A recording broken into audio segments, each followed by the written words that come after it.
And welcome to episode 13 of Calder's Calling, AHL News Now's flagship podcast and your premier podcast destination for everything surrounding the American Hockey League.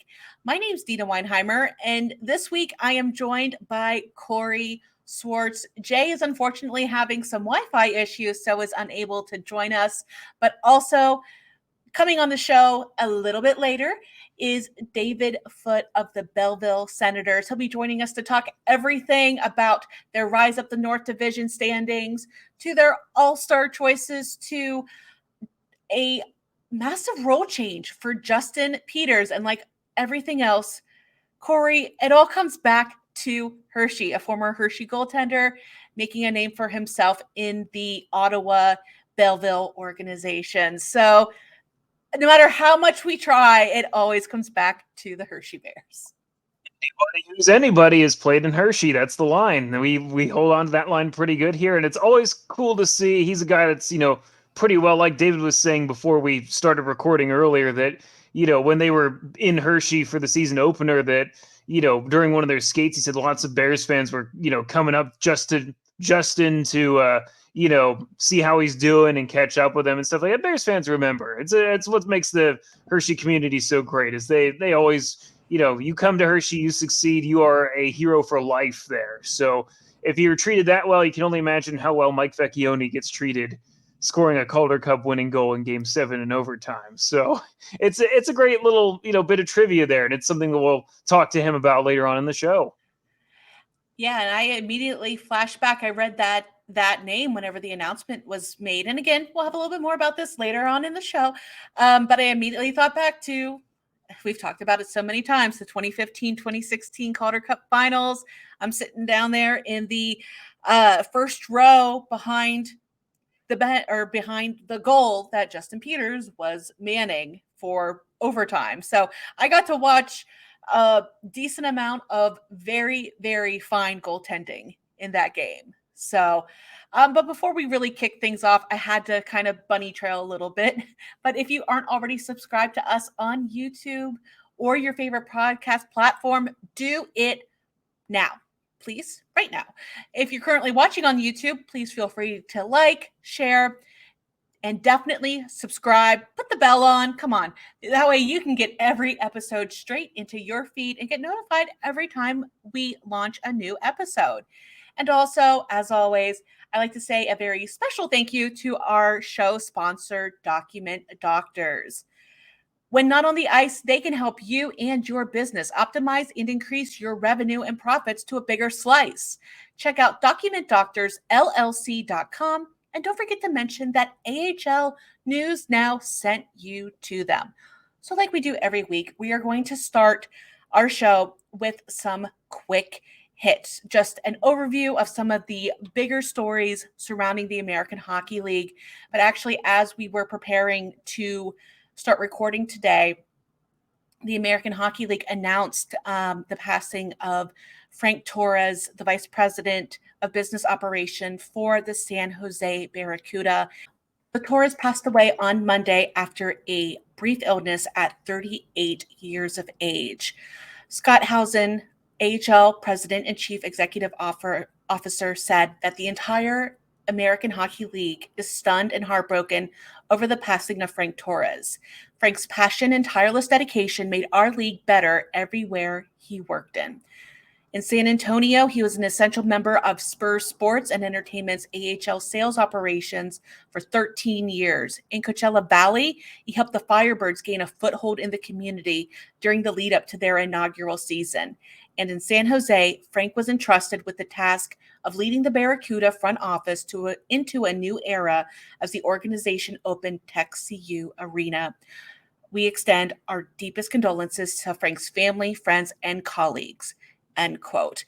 And of course, on behalf of everybody at Calder's Calling and AHL News Now, we would also like to extend our deepest condolences to Frank's family, friends, everyone he's ever worked with or loved him. Just some sad news announced here on this Tuesday evening. Yeah, that was a really hard one to get prepared for coming onto the show, as sad as it is. But like you said, we're just thinking about everybody that, you know, he loves and he cares about, and we're just extending our, deepest condolences to them. But moving into some hockey related news, the Toronto Marlies signed forward Kiefer Bellows to an AHL contract for the remainder of the 2023-24 season. He was previously on a professional tryout agreement and had 26 points in 25 games. That's as impressive of an audition as I think you could possibly come across. But Deana, if I'm going to say here, it either comes back to Hershey or it comes back to my other love, the Philadelphia Flyers, as he spent the previous season split between the Flyers and the Lehigh Valley Phantoms. You're just getting everybody, apparently. If it's not Hershey, it's Philly. It's okay. It's okay. It's all about that Pennsylvania sports connection, apparently. Exactly, 100%. So we have a new Howie's Hockey Tape AHL Player of the Week. And for this week, it is Adam Scheel. So he has been selected as that AHL Player of the Week for the period ending January 14th, 2024. If you're watching on YouTube, take a quick look here.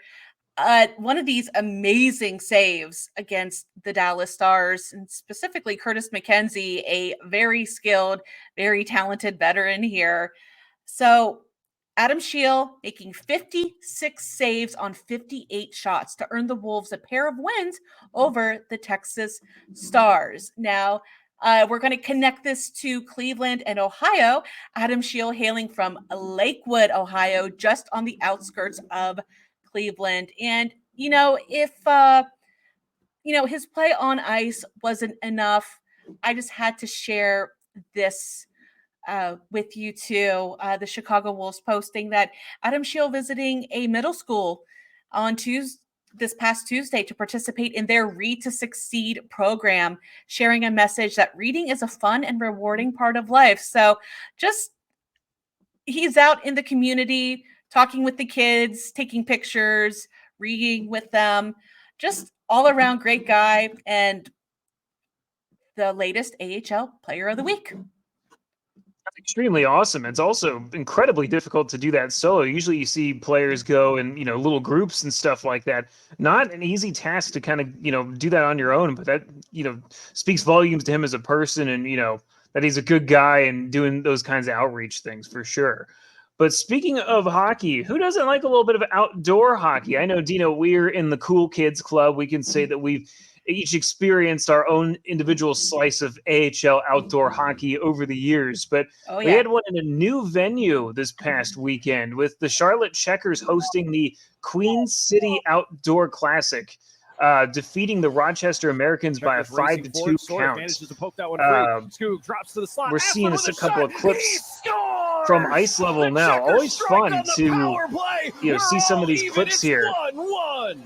A power play goal for the Checkers here. They were actually trailing early in this game, but ended up coming back to kind of take this game here. A great look at the angle that, you could see the look at it. So the venue they were taking this place on is the home of the Charlotte Knights, which is the AAA affiliate of the Chicago White Sox. Crowd of 11,031. They said it was standing room only, as I understood it, based on the attendance there. Clear skies and a temperature of 42 degrees Fahrenheit. Absolutely ideal for this game. They were not freezing, quite like the experience I had for both of the two outdoor games in Hershey. Just the 12th outdoor game in AHL history, which was a surprising and fun stat for me. But there you're seeing a little bit of the fireworks show that took place at the end of the game here, which is really cool. It's a very great backdrop for this. It's like a New Year's celebration almost. That's the vibe I get from it, is saying like, hey, this is like New Year's, Christmas, like, very festive. And it, the vibe is always great when it's fresh off of a big 5-2 win like that. As someone that's not experienced the home team winning an outdoor game so far in my two experiences there, that makes a huge difference, I think, too, on how, things are afterwards. But just looks like a great show there. I mean, Charlotte has a flair for the dramatic there. If you've seen games at Bojangles Coliseum before, as well as I'm sure the Charlotte Knights, just a really great event, really great city, one that's really kind of taken a liking to hockey for the checkers there and all that sort of good stuff there. Lots of good there, I think, to see a good crowd and some great hockey and a overall great atmosphere for a game like that. What I love about that setup and that venue, though, is since it is a AAA baseball stadium, it's a little bit more of a low profile. So you did get that beautiful backdrop of the skyline and all that, along with the fireworks. I'm just glad that Charlotte won. No, hatred or anything against Rochester, but it just wraps the story up so nicely with the fireworks and the fans in your home city. Just amazing storyline. And speaking of storylines here, we're going to go back here to the video. And if you didn't catch this over the weekend, Toronto Marlies forward Kyle Clifford and Belleville Senators forward Boko and Mama were each suspended 3 games for their actions in this game, in this clip that you're seeing here on January 12th. Now, the incident in question is a scrum in which Amama bumped into goaltender Dennis Hiddleby at the horn, prompting a reaction from several Marlies. Clifford most of all. So, yeah, you can see that bump right there. Marley's not taking kindly to that. And Kyle Clifford and Boko getting in a little, just a little bit of a tussle there, but both teams really just coming together to stick up for their guys. Yeah, a couple suspensions doled out there to Clifford and Imama. I think both players got 3 games, but it's always interesting, I don't think that, if you're from a team who has a setup like this in their rink, not every team has a setup in which, both their locker rooms are, right there to go in and out of type of thing. At times you have to cross over. I know like Lehigh Valley is a great example where, both teams, when they go to their respective ends to warm up, they have to cross over each other actually to get onto the ice. And you always wonder if, just the wrong thing happens in one of those, it sets off a powder keg. And, David's going to talk about this as well and speak to it that, there's a lot of hostilities there. Those teams play each other a lot of times over the course of the regular season. It's a situation where the littlest thing, in this case, just the smallest of bumps on the goaltender there, accidentally on purpose, as it may or may not have been there, that's going to prompt a reaction. And like you said, it was just a little bit of a kerfuffle there between 2 tough guys there, 2 tough customers. And so the fans that came out to that game surely got their money's worth to see some extracurriculars there too. Always an essential part of every rivalry. So moving along from that one here, we have an affiliation extension to talk about here as well between the Detroit Red Wings organization, who signed a extension with the ECHL's Toledo Walleye for 3 more years. The 2 teams, it continues basically a great partnership between the Red Wings, the Grand Rapids Griffins, and now the Toledo Walleye to kind of keep their organizational structure intact for another couple of years. The Red Wings signed on with the Grand Rapids Griffins back on July 25th of 2022. So, this kind of keeps that 3 pillars of their organization, under contract for the next couple of years here. So one thing that really piqued my interest here, of course, that prospect triangle in Southern Michigan, Northwest Ohio, got that nice little, you have Detroit here, you have Grand Rapids here, then you come down here to Toledo. It's been working for the Grand Rapids Griffins and the Detroit Red Wings. Right now, the current head coach of the Grand Rapids Griffins was the head coach of the Toledo Walleye for the last few seasons, and now he got that promotion up. It's nice to keep all of your prospects right there in a nice little pocket of the country, and yeah, that's going very strong. I think both teams are that whole pipeline is settled through, I think, the 26-27 season. So now we're going to go ahead and move into the milestones. So definitely milestone alert up. Starting with the Rochester Americans, their head coach, Seth Appert, earning his 100th victory behind the bench. of the Amherst last Friday in a 3-2 win over the Charlotte Checkers. So in that back-to-back little mini series, the Amherst taking the first one, Charlotte getting the last laugh, though, I guess. But Seth Appert is only just the 7th head coach all time to reach that mark. Wow, that's an interesting one. I would not have guessed that. If that were a Jeopardy question, I would have failed it. But same. Yeah, just one of those ones you don't. I think it goes to show how underappreciated coaches can be sometimes. For sure. But we're going to go ahead and move on and talk about some really amazing scoring in Toronto. Yeah, there's a lot of great scoring to talk about. Lots of goals, lots of stuff you're hearing if you're listening and watching on YouTube. Toronto Marlies, Ryan Terberg. This past Friday, he celebrated not only his first career hat trick, but his first 4-goal game. He also picked up an assist in the match, an 8-0 win over Belleville, a lopsided score. And, you could see there, it felt pretty good for him, I think. Anytime you get 1 goal, 2 goals, your stick is just absolutely on fire. That's a great rip right there. A great setup. You can see a great saucer pass, but it's a flat saucer pass. So he lands right to his stick, and, you could see his eyes light up there. That's a great shot for him to have. Captures it. And 4 goals, though, that's just at home. I mean, come on. Just a huge statement game for the young skater. I mean, look at this coming through. It's perfect. It's one of the fun things about being a right-handed shooter, I feel like, is that, as a fellow right-handed shooter when I play in my adult leagues and all that good stuff, whenever you get a shot like that, you saw a few of those goals. If you're watching, if you're listening, it's on his left wing side. It's, he's got a really great angle to get some great leverage on those shots. And, as both a player and a fan, watching those are very satisfying to watch. So transitioning from a lot of goals to a lot of saves, we're going to look real quick into the Central Division and giving some stick taps to Rockford netminder Mitchell Weeks, who collected his first American Hockey League shutout on Saturday, a 22-save performance for a 2-0 win against their rivals, the Grand Rapids Griffins. That's pretty awesome. And so for this one, Deana, I'm surprising you a little bit. I have a trio of milestones to point out here. On Monday night, Wilkes-Barre Scranton's Vinny Hinestroza hit the 100 AHL point mark, which was a nice nod for him. And, of course, I didn't get to mark this in the script, so I wanted to say it anyhow.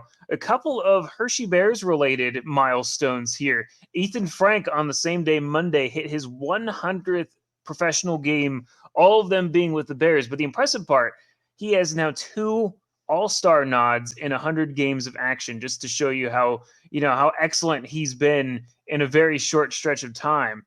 And the third one, and not, the best of both, I would say, is we just saw, I believe it was just yesterday as of recording this, is that big shout out of congratulations to longtime South Carolina Stingray and current director of minor league operations for the Washington Capitals, Jason Fitzsimmons, on being inducted into the ECHL Hall of Fame. Now, Mr. Fitzsimmons is a longtime goaltender. He played for a number of different organizations, including the Stingrays. But he has a large hand alongside with, Bears Vice President of Hockey Operations, Brian Helmer, in shaping the Bears and, really working with the, trajectory of the organization's youth.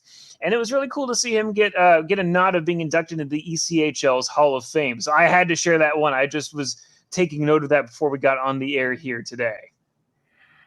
Nice. Congratulations. And while we're sharing a little bit of milestones for off-ice things, we're going to extend a congratulations to the head equipment manager for the Providence Bruins, Anthony Pelliccioni, picking up his 500th professional game over the weekend. Now, you'll hear a little bit later on when we talk to David, just the kind of work that these equipment guys put in, especially at the American Hockey League level.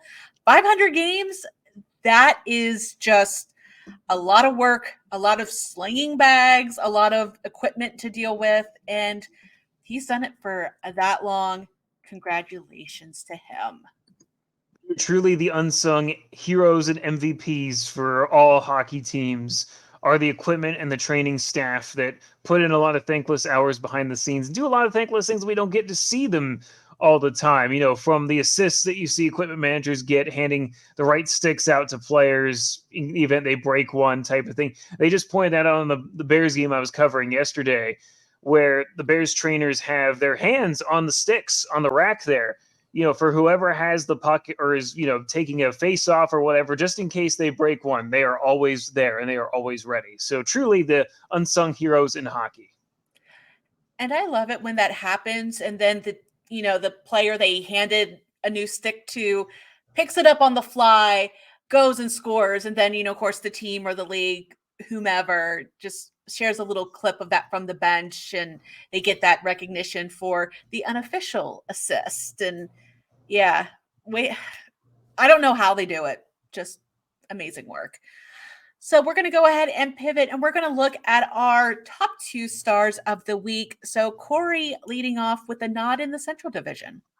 Yeah, a little outside of my wheelhouse today, but I had to point out Mark Jankowski of the Milwaukee Admirals. He's been crushing it lately. He has 9 points in his last 4 games. And the craziest part about that stat line is that 2 of those games are 4-point games for him, which is what's incredibly impressive. Now, everybody, I think, probably up and down the lineup for the Milwaukee Admirals had a great game against the Henderson Silver Knights just the other day. It was a rough game for the Silver Knights. They got blasted. I would actually have to go and look at what the final score was, but there was a lot of goals. There was just a lot of goals, and not a lot that the Silver Knights could do about it, unfortunately. And Jankowski was a large part of that. He had 2 goals and 2 assists in that game, totally crushing it. And the craziest part about me is, I love being able to point this out, is that it's no coincidence that his point total is leading his team to success. The Milwaukee Admirals have leapt into first place in the Central Division, courtesy of some struggles for the Texas Stars of late. And, let's not forget that Jankowski is now one of the AHL's point leaders with 35 points in 31 games. That's 10 goals and 25 assists.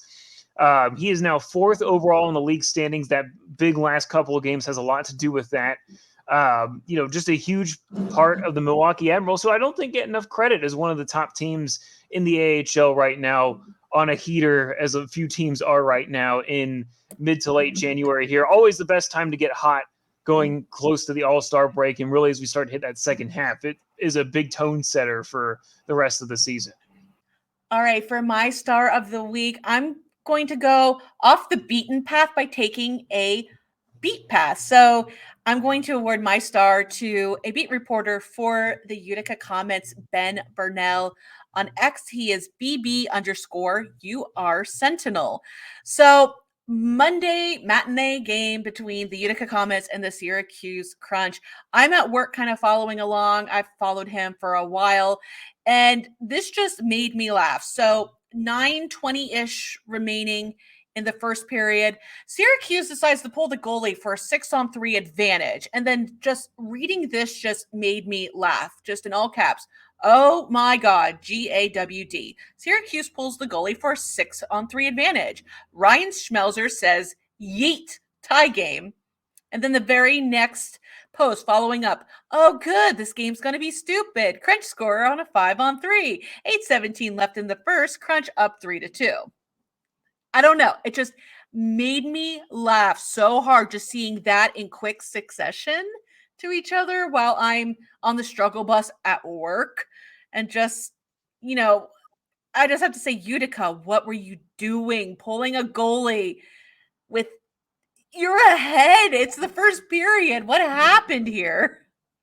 I was asking the same question. I've never seen that, where a team pulls a goaltender for a 6. What did they think? That they just couldn't possibly score a goal that way? Like, it's not highly likely like that, but like, that's kind of like a karma thing almost, where it's like, you don't think you're going to score. Well, here, we're going to score on you on the silly backhand lob from, their own slot basically, and have it, hit almost dead center of the net there. But extremely rare. Confusing for Syracuse there. I'm not sure what they were doing by pulling their goaltender in that situation. So someone asked him, they said, I don't understand why they pulled the goalie. That's wild. And Ben replied with Galaxy Brain thinking with a long 5-on-3 power play. And then the fan saying what a lot of us probably are thinking, assuming it's just another penalty being called, didn't realize that it was a choice. And Ben just replies back, nope. Joel Bouchard said Leroy Jenkins. I don't know what he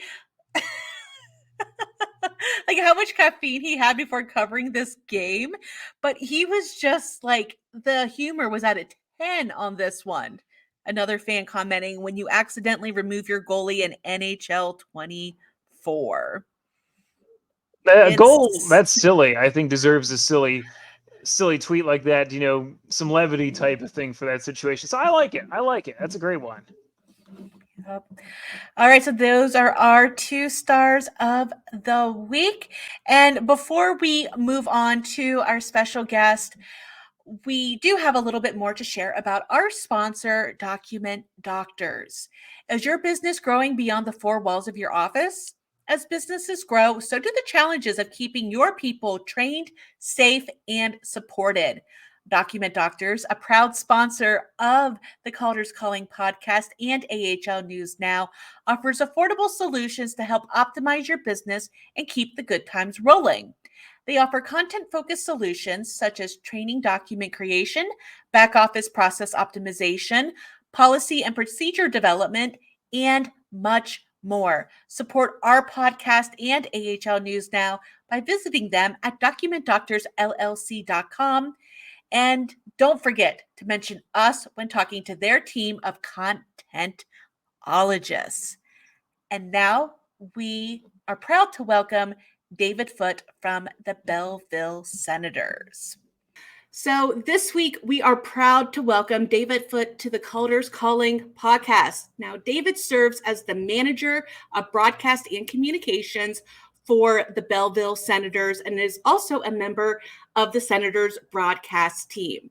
Before joining the Belleville Senators, David provided play-by-play coverage for the Belleville Bulls, the Peterborough Petes, Trenton Goldhawks, and the Wellington Dukes. That on top of all of his work in radio newsrooms in Ontario. Now he is joining us here at the Calder's Calling podcast. So David, thank you so much and welcome to the show. Yeah, absolutely, guys. Thanks for having me. Appreciate it. Absolutely. Now, before we talk about some of the latest storylines surrounding the Belleville Senators, we actually want to get to learn more about you. So how did you get into broadcasting and specifically into hockey broadcasting? Yeah, I think I was one of those kids that it's always kind of been the goal to call play-by-play. I kind of caught the bug when I was, 8, 9, 10 years old, and then used to mute the PlayStation and kind of practice there. It's just always kind of been what I've been after, what I've been trying to do, and I've been fortunate enough to have the opportunities come to me and be able to take advantage of them. So, went to college in Belleville. I'm from Newmarket originally, which is along with being the home of Connor McDavid, just north of Toronto. Sorry, about 45 minutes. So I moved out to Belleville for college. Ended up getting a job with the college station after my first year. Fell into a job in the radio newsroom at CJBQ and Quinte Broadcasting doing weekend news. They were carrying the OHL team at the time. One thing led to another, started doing the OHL broadcasts on TV. And that was right before I moved to Peterborough to work with the Petes. Things didn't work out there. Ended up getting laid off. A bunch of stations got bought. It's a whole thing. But the folks at Quinte Broadcasting invited me back to Belleville, and I got back to town just in time for the AHL to roll into town, which was perfect timing for me. And it's been basically just kind of plugging my way along, covering this team. And just near the tail end of the pandemic, decided to jump ship, get out of news, and join the front office full time. So that's the Coles Notes version of the path, if you will. Nice. Whenever I was researching your background, just for a little introduction, I had a little happy twinge in my heartstrings because I got my start in radio news. So it's like, there's that little bit of a shared background there. And it's funny how we get a start in the similar place, but yet the trajectories go two completely different ways. Was one of those things in broadcast school, when you're in there on the first day, they go, look, if you want to do sports, that's fine, but you're going to have to do a lot of news first because those opportunities are few and far between. So a lot of early mornings, a lot of, unfortunately grisly stories and all the things that come with working in a newsroom, but, more than happy to have jumped full time into hockey. Absolutely. Speaking of hockey, David, the Sens are on a really great stretch right now. They are on a 7-game winning streak starting on December 22nd with a win against Toronto at home against Belleville. Now it seems a little bit ironic that it came to a weekend, an end over the weekend with a loss to those Toronto Marlies. What did you see over that stretch of time where they, played exclusively these, kind of high profile games against some Canadian teams that are, all rivals and, tend to have some bad blood between them? Yeah, I think we finished a stretch of 9 games just against Canadian opponents. We see the Marlies 10 times a year. This season, we see Laval 12 times a season, so they get pretty familiar. I think the biggest thing for our team over the last 9-10 games has just been the consistency. We haven't had as many recalls up and down as we did through the first few weeks of the season. For the most part, the team has been healthy. Roby Arveni was injured recently, which is a huge loss moving forward, and we'll see how the team can kind of recoup that loss as we move into the second half of the season. But the consistency was the big thing, and just the defensive structure. Dave Bell is a defensive-minded coach, being a defenseman in his playing career. He's, I think, finally got those systems that he wants played implemented, and has the guys, following along and listening to the instructions, and most importantly, perhaps realizing that when you stick to the plan, the positive results will come, right? You can't just, decide to change the way you're playing on one shift and see if that'll work. So the stick-to-itiveness has been really important, and kind of as we were talking off air before we started going here, Corey, just the goaltending. The goaltending has been so good for Belleville of late. Kevin Mandalese kind of got out of his early season rut. Matt Sogard has been outstanding all season long. And then you've got a third guy like Levi Marilainen, who comes up from the ECHL to pick up a win on the weekend and had won 6 straight games, I believe, with the AHL Americans, and is just a really bright prospect in the net for Belleville. So, and for Ottawa, obviously. So the goaltending, the consistency, and I think just the commitment to defensive structure are probably the 3 big things that have led to the success. And some timely scoring obviously helps as well. Now we're going to take a little bit of a wider picture view. This is a storyline that I've kind of been watching all season. It's just this steady rise from the Belleville Senators up the North Division standings. Now in mid-November, they were, I forget what day I took that screenshot and was looking at, but it was around like November 18th, 19th, somewhere around in there. The Senators were in 5th place in the North with a 6-6-0-1 record, good for 13 points. Now 38 games remain on their schedule. They've moved up to 3rd place, but have a schedule of 18-12-2-2, good for 40 points. Just 8 points back of first place Cleveland. So what is your take on this North Division lineup and where the Belleville Senators fit into that?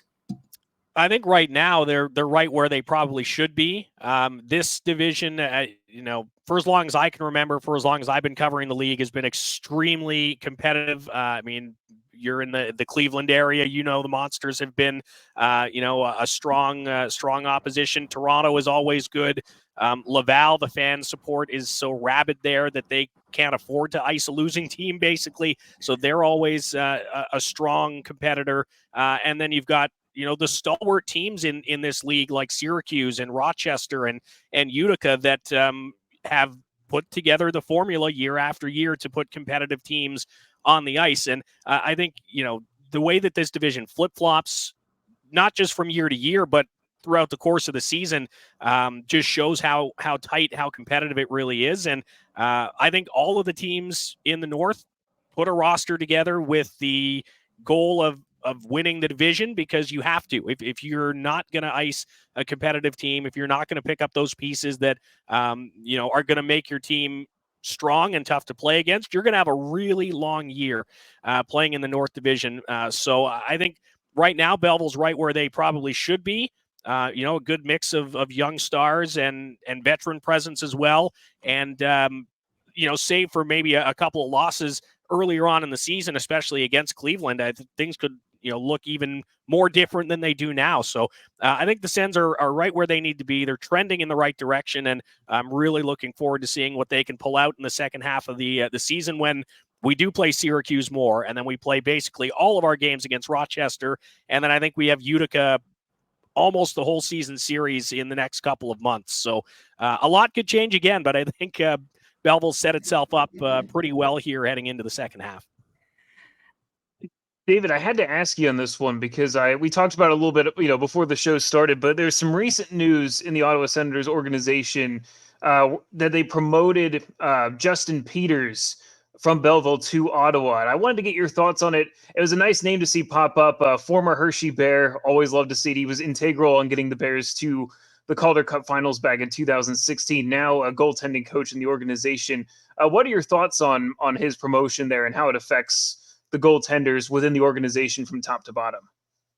I mean, I think it's a smart move by Steve Staios and management up in Ottawa, because, I mean, you talk about the pedigree that Justin Peters brings as a player. He's won at the Olympics. He's represented Canada. He's gone deep in the playoffs in the AHL. He's played a bunch of NHL games as well.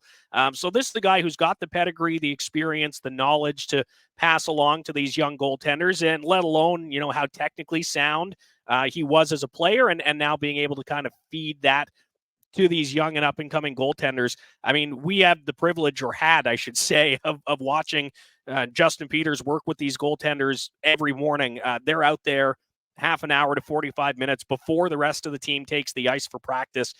He's a stickler to the details.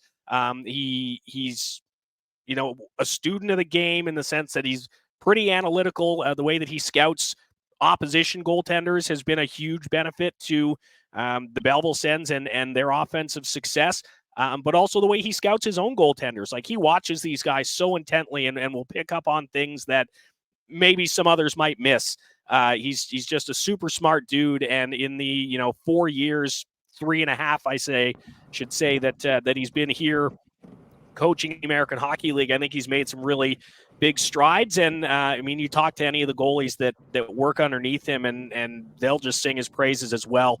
And they'll credit him for a lot of the success that they've been finding. So he's just a great guy. It's really well deserved. And after Ben Sexton graduated, if you will, from our coaching staff to Ottawa's, it's really nice to see another coach go up and get that opportunity in the National Hockey League, because he certainly deserves it. Now, talking about accolades that are well-deserved, we're going to actually continue on with some news here. And we talked a little bit about this in last week's episode. So if you haven't listened to last week's episode and you're listening to this one, go ahead, go back and take a listen to it, where we focused mainly on the awards, or not the awards, but the skaters and the goalies that were named to this year's AHL All-Star Classic in San Jose. The Sens sending 2 players, Angus Crookshank and Max Gannett. So what can you tell us about these two and how they reacted to the news? Well, Max is a pretty low-key guy. I had an interview with him this week to kind of talk about the news, and it was audio only. And if you weren't, if you didn't see his face, you'd probably think he didn't sound all that excited. But I know both of them are thrilled with the nominations. And for a guy like Max Gannett, who is basically unheralded in this league, right? Has been in the AHL for a couple seasons now, kind of, did get an NHL look last season, but 7th round draft pick to Ottawa in 2019, and has just kind of been building himself and his game and growing over these last couple of seasons here as a member of the Belleville Senators. It's well deserved for him. I mean, he's so steady. He's so smart. His passing is extremely underrated. He leads our team in assists right now with 18 at this point in the season. He's just a heady guy, right? Knows how to play at both ends of the rink as a defenseman, and that's not always the case. So for a guy like Max, I think it's just a really well-deserved recognition for somebody who frankly doesn't get a lot of recognition because of the type of game he plays. And for Angus Crookshank, when I was kind of being asked to prognosticate who I thought would be named, he was right at the top of my list as well with Roby Yarveni, because he's that player that's he's right on the cusp of one really strong season in the AHL can be enough to get you that look in the NHL and that opportunity, and then it's how you take that opportunity and move forward with it. I like to use Drake Batherson as an example in our organization. Spent a couple seasons here, one full season and then an up and down season. And then the next season he was gone because he had learned everything he needed to learn, developed how he needed to. And now he's a star in the NHL for the Ottawa Senators. So Angus Crookshank just works so hard. He brings so much energy. And he's not a bad little player either. He's not the biggest guy, but nose for the net, hungry, and definitely one of the nicest guys that you'll meet or talk to. So I think our reaction as an organization was maybe a little bit more elated than those two, because they're pretty down-to-earth guys, and they're not going to toot their own horns too much. But it's really awesome for both of them. And then for us as a club, it's really good to have two representatives this year. It's the third season that that's happened for us. And I think based on the way this team has played, that's well-deserved recognition as well. One more little newsworthy piece I wanted to get your perspective on. There was something that I think a few listeners might have heard was the clash, you might say, when between the Toronto Marlies and the Belleville Senators the other day with Boko and Mama and I believe it was Kyle Clifford that kind of clashed at the end of a period there and had a little bit of an altercation there. Suspensions were doled out just recently. What were your thoughts on what happened there and that reaction? It was immediate and fast, certainly. Yeah, well, I mean, like I said earlier, we play the Toronto Marlies 10 times a season. We've played them a dozen times a season for the last 4 seasons. It doesn't take much for tempers to flare. Just for that alone, the rivalry, the Battle of Ontario is such a big thing, and it really does trickle down from the NHL to these two teams. They're not big fans of each other. And I think, last weekend, both teams are frustrated, right? I mean, that's a game where Belleville's come in and won 7 in a row. Toronto has lost 7 in a row. They are, gasping for air, trying to figure out what's going on. When you look at their roster, to me, there's not much excuse for them to be in the bottom half of the divisional standings. So I think there was a lot of frustration on Toronto's side. And for Belleville, again, they had won 7 games in a row. Things were not going great by the end of that second period. And things tend to boil over, and you get a couple of tough guys, tough guys like Boku Amama and Kyle Clifford, both trying to do, what they need to do in their roles as those type of players for their teams. And, tempers flare, things are said. And I think what made that worse was just the timing, right? It wasn't a fight that broke out in the middle of a period, or, when we were in Winnipeg a week or two ago, Boku Amama had that fight with Tyrell Bauer that went viral on ESPN with 30 million views or something like that. And there was a lot of respect between those two guys as fighters and as tough guys doing their jobs. This was a little bit more emotional, and it kind of happened at the end of the period while the teams were swapping sides. And so I think if that's one thing, I see a lot of the commenting about, who left the bench first and blah, blah, blah, blah, blah. That's just a matter of circumstance because of when the incident happened. Nobody jumped off the bench and attacked anybody. It was basically a skirmish that got out of hand because everybody was already on the ice trying to get to their dressing rooms. And I think that the league obviously took that into account in doling out their punishments. So, I chalk it up to just the Battle of Ontario and tempers flaring and, a couple of tough guys out there just trying to do their jobs and get the edge for their team any way they can. So I just have one more question just to kind of wrap this up. Now, you're taking time out of your evening on a travel day for Belleville, but I'm just kind of curious, as someone in your role, what does a travel day look like? Yeah, it's a good question. Depends on where we're going.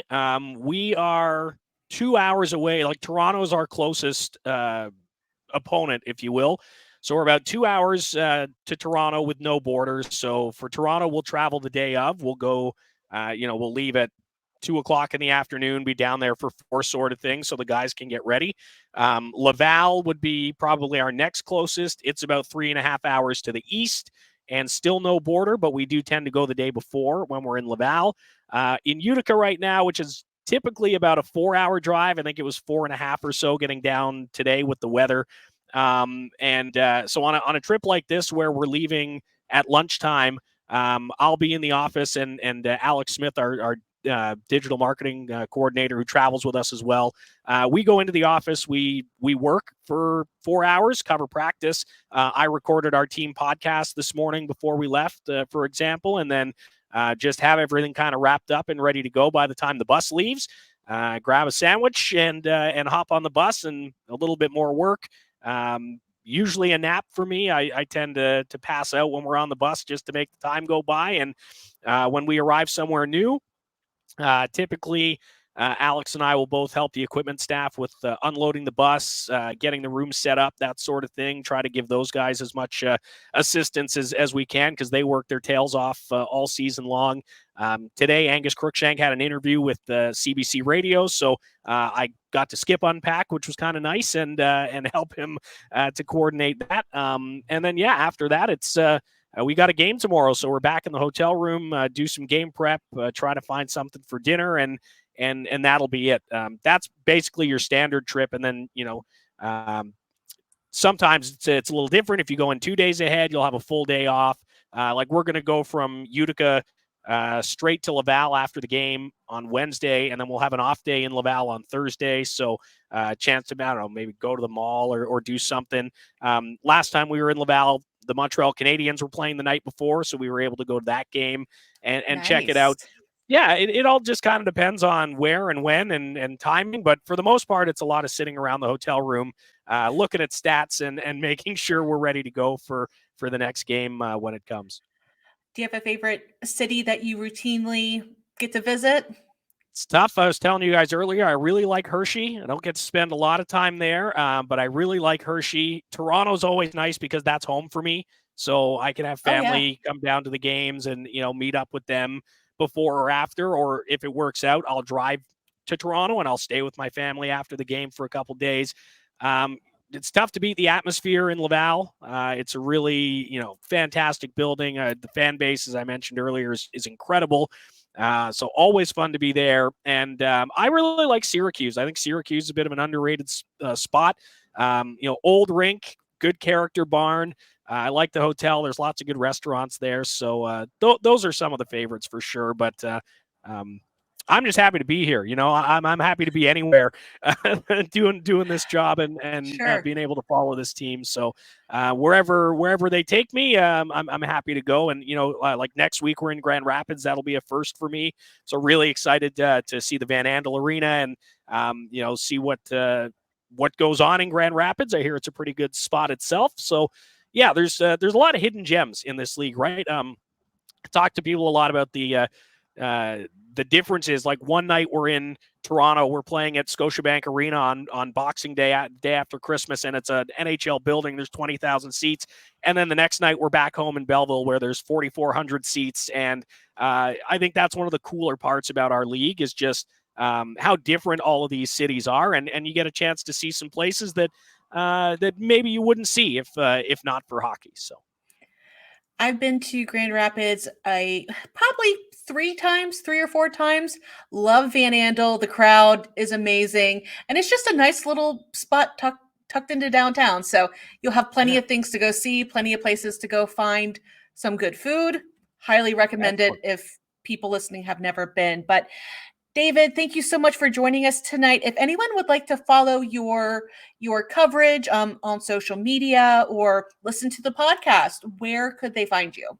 Yeah, the Belleville Sens podcast is available on most podcast platforms, Apple, Spotify, that sort of thing. You can follow the team, of course, on social media at Belleville Sens. I'm on socials at Footy on the Air, FOOTY on the air.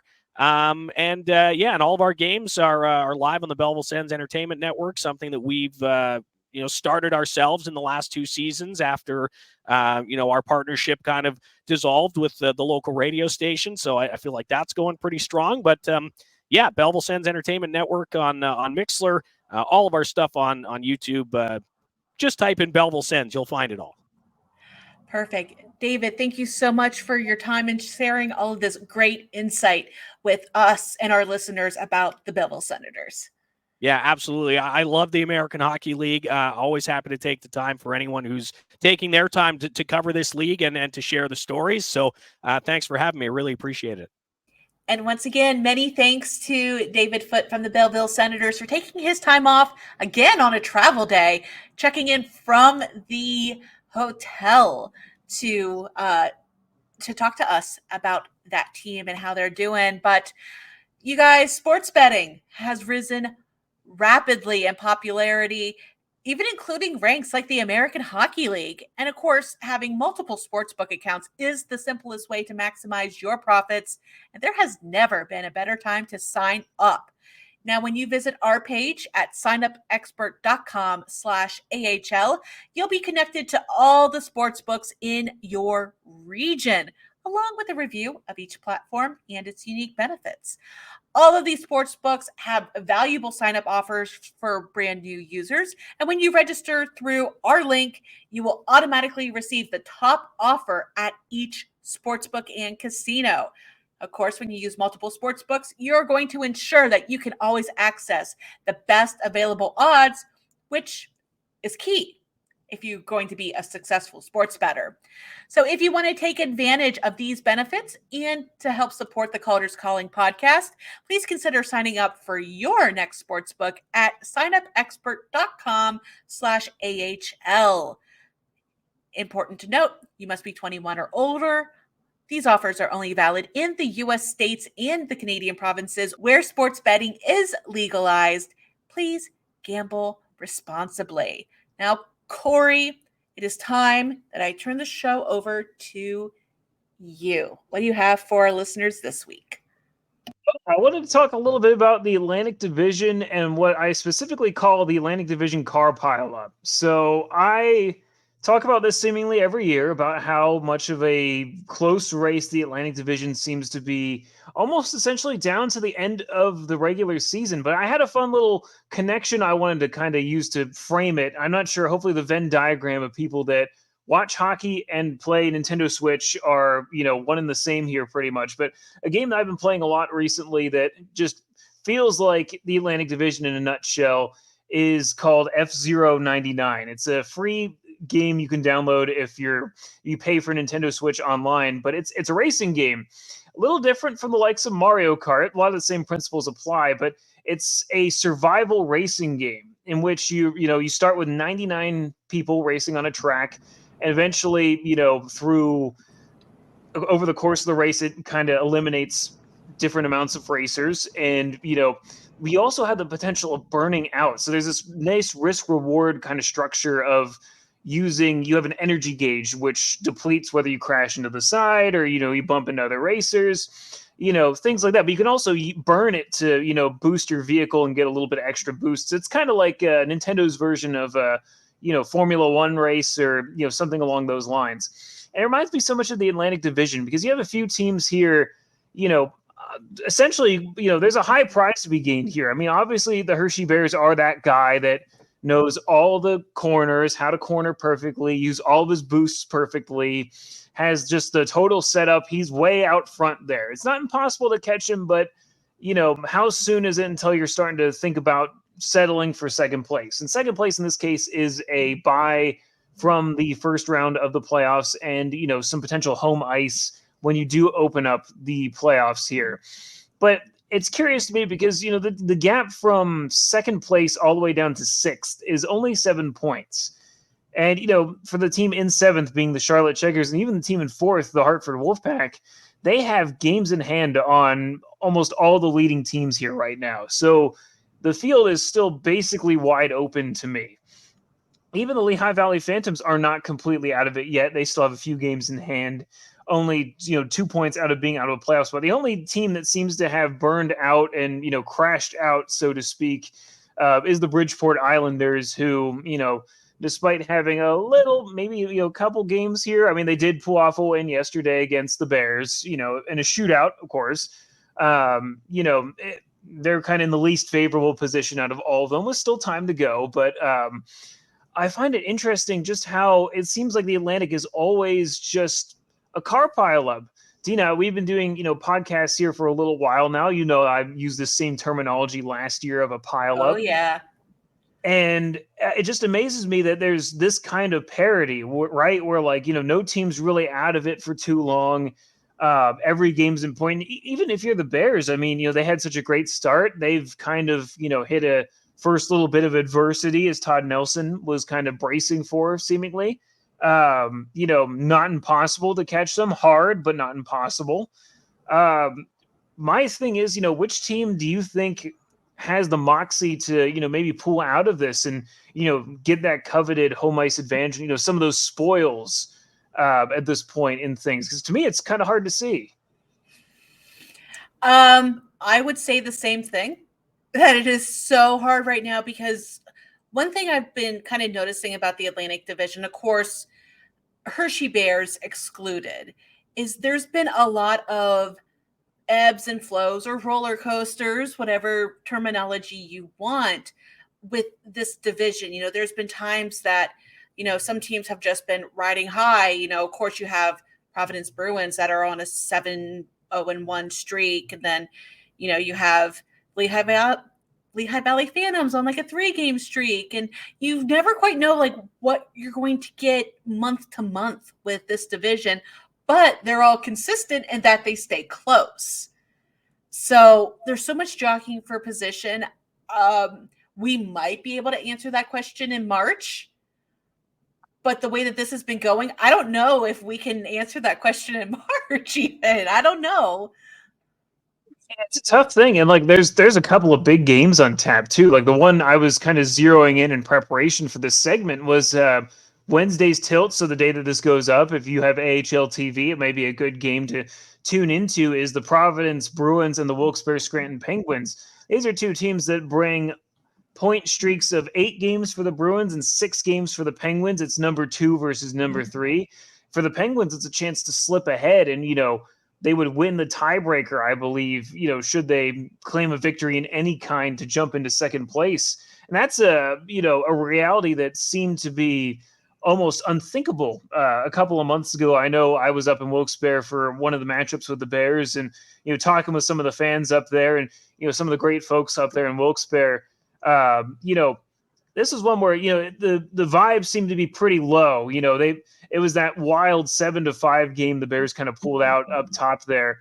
And, there were some people saying, the Penguins were up by a good lead after one. And, some people said this lead's going to be gone in the second period. And it happened. And, it seemed like they were, feeling that it was maybe going to be not a great season there. And, they've seemed to have turned it around really well up there so far. And it's Wilkes-Barre. I mean, I think that they're very underrated in terms of their resilience up there. They're never really out of it, is Wilkes-Barre, at any point. They're always a tough team, always play hard, to the final buzzer type of thing. They're never a pushover, in my opinion, at least. So, that's one of the big surprises. And even Providence, had their fair share of struggles at a different point. And now these teams are on absolute heaters right now. The 2 best streaks in the Atlantic Division right now. And, it's only a shame that one of them, be extremely fitting if it went past 60 minutes, just so that both of them could continue this point streak.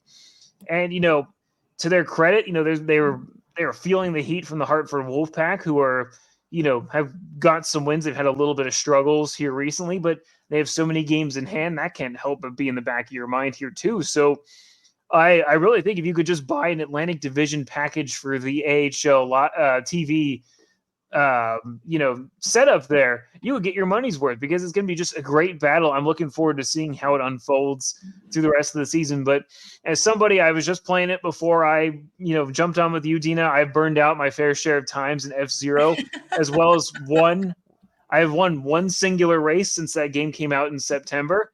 So, it's about finishing as high as you can, and, managing your resources. It's a little bit of a, it's very similar to that style of game there. And it's a really fun one to play out. That game sounds way too stressful for me. I'm a cozy gamer, so I'm all into like the city skylines, the Animal Crossings, the Espresso Tycoon. I loved that one here recently. That game would just be way too stressful for me, I think.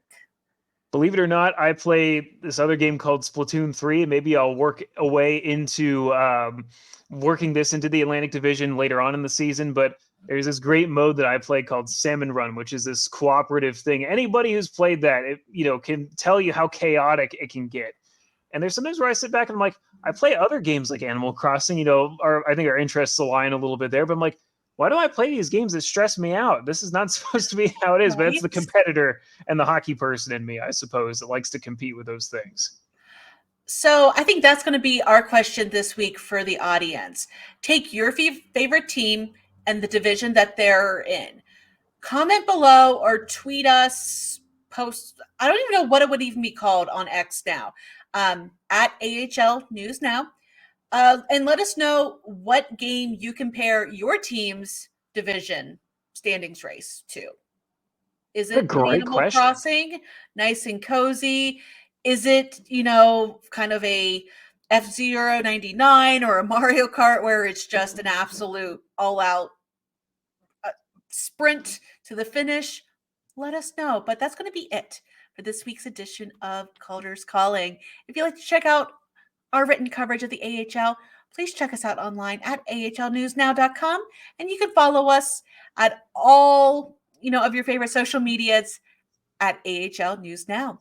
Please also subscribe and rate our podcast and share it with your friends, family, neighbors, anyone that you think that would like hockey and podcasting about the American Hockey League. And finally, we'd like to extend 2 special final thank yous to our sponsor, Document Doctors, and also to David Foote. Until next week, we hope that your team wins, and we will see you next Wednesday. Bye.